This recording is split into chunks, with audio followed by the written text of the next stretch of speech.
دا یې د ژوند وروستی تصویر و.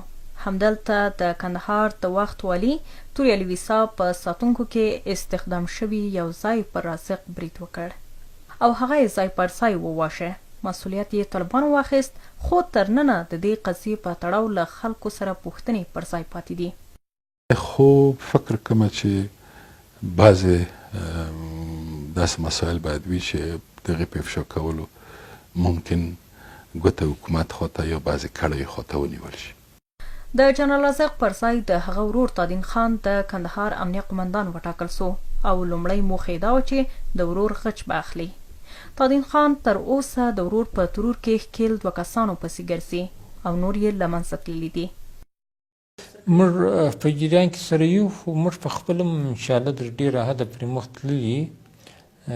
ځینې د افغانستان څخه بهر د منځه تللي دي، نور به نیم پسې شپه ورځ نه وي ورته کښېنستلي. انشاءالله 3 ساعت نه ورته کښېنستي د دې چاره ونه کړو. جنرال صاحب رازق قوم لري، ولس لري، هغه که هر څوک څېړي که نه څېړي خپل قوم یې څېړي، هغه نه پاتېږي، هغه خپل ولس لري. د جنرال رازق هم فکره او پلویان هم تر اوسه دا پوښتنې نه دي ځواب شوي چې رازق څنګه د امریکایي جنرال په څنګ کې ووژل سو. نو زه فکر کوم چې د جنرال صاحب رازق قضیه ډېره پراخه او ډېره پیچلې ده. د هغوی د شهادت کمیسیون وټاکل سو او متاسفانه په افغانستان کې د ډېرو لویو شخصیتونو قضیې هم داسې پاتې دي چې له منځه ولاړل او په حساس شکل د افغانستان له منځه ولاړل. په دې هیله چې لکه د نورو شخصیتونو قضیې چې شاید اوس هم دوام لري چې عمق ته ولاړ سو او پوه سو چې دا قضیه لکه د جنرال صاحب رازق څنګه منځته راځي او څنګه دی په ګوته کېږي. نو متاسفانه د نورو قضیې هم دغسې پاتې، د جنرال صاحب رازق قضیه هم داسې پاتې ده. زما خپل شخصا معلومات دا دي چې دا یو توطیه وه او داخلي او خارجي کړۍ په دې کې لاس لري.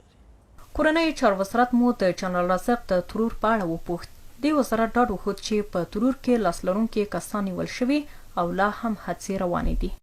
جنرال عبدالرازق قضیه یو له هغو قضیو څخه وه چې هغه ګډ پلاوی چې ورته ټاکل شوی و په ډېره جدي توګه هغه څېړل شوې ده.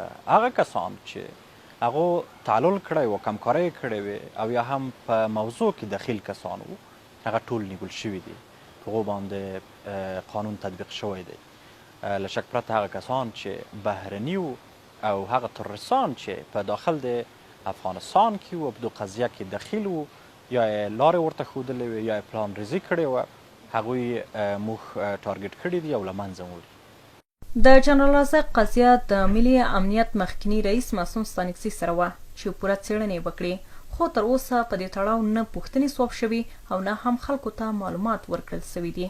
جنرال رازق هغه جنرال او امنیه قمندان و چې له 10 زیات بریدونه او چاودنې پرې وشوې، خو وروستي برید کې حق ته لبیک ووایه. رازق د جګړې ترڅنګ سولې لپاره هڅې کولې او یو شمېر طالب وسلوالو ته یې خوندي او امن ځایونه برابر کړي وو، خو د رازق دښمن له هرې ممکنې لارې کار واخیست چې له مخې یې لرې کړي او بالاخره د 1390 کال د تلې یا میسان په 22 نیټه په دې هدف کې بریالي شول.